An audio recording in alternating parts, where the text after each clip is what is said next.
mtazamaji na mteja wetu, hapa tunakabidhi keji ya kuku 1000. Kama unavyoiona ina sehemu tatu, yani part tatu, ambayo ina sehemu ya kwanza, sehemu ya pili na sehemu ya tatu. Tunaona pia na mfumo wetu wa maji kutoka kwenye tenki kubwa la maji na sambaza mpaka kuku wote wanapata maji.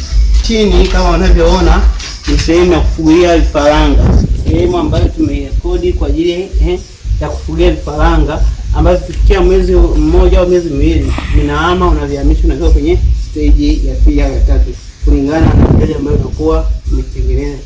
Kama ambavyo tumesema kwamba hii ni keji ya kuku 1000. Ukishakuwa vifaranga unaanza kuvitenga kwa kila page na kila part, na kila box au kila part vinaingia kuku 33 tu kulingana na idadi yako ya kuku. Kama unavyoona hii ni sehemu ya mteja wetu, tunamkabidhi leo.